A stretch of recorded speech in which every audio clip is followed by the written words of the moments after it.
Today's question is, how many rejections should I overcome before I move on to the next prospect?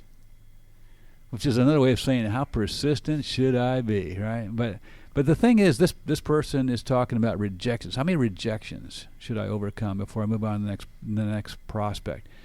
Here's the thing about rejections, or sometimes in this case called objections. People say, well, your price is too high, or I got to get 3 bids, or I got to take it to my boss, or take it to my committee, run it by my CPA, all these kinds of things that they say.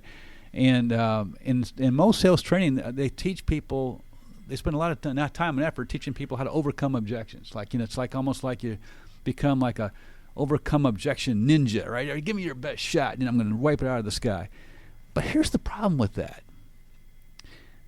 Have you really overcome the objection, or have you just started an argument? We always say that the only person who can overcome an objection is the objector. In their mind, it's got to be overcome, right? They've got to feel good about what they were thinking was a problem. And if they keep objecting, like in this question, how many rejections should I overcome? If they keep objecting, then maybe they really don't have enough reason to do business. Maybe we should try to guide them through a thought process and see if they can overcome their own objection. But if they keep bringing up more objections, then it's likely that there's not enough what we call pain, right? There's not enough reason to change or to do business with you, and they're maybe just enjoying the interaction or getting their needs met by keeping you on the line. So, you know what? Maybe we should ask them about their priorities. Maybe we should ask them just how important is this to take care of. And you know what? If it doesn't make the top 3 or so of their priorities, maybe we should offer to walk away.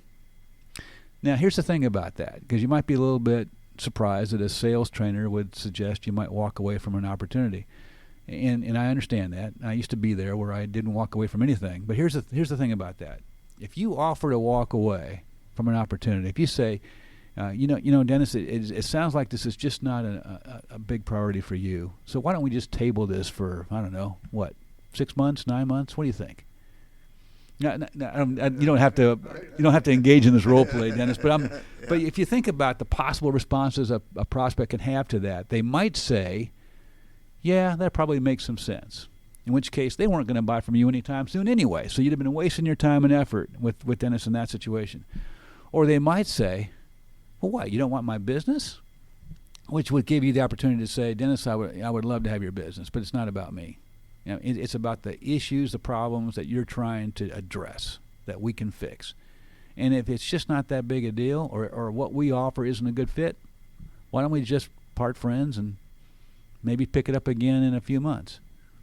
The third possible response that you might give me is, "You know what, Al, I don't want you to walk away. I want to make this work. And here's why." And then if that's the case, then all of a sudden now the objections aren't as big of a deal as getting the deal done is. You see that? So it's those 3 possibilities, all by saying, you know what, it might make sense, Dennis, for us to just go ahead and table this for a few months. What do you think? And that's the way you might say what we call being willing to walk away from an opportunity. Doesn't mean you're going to. It just means you're being willing to, and it shows the prospect that. And so all of a sudden the games stop and the real conversation begins. And that's what we think about objections. You can't overcome them. Only the prospect can, so help them do so.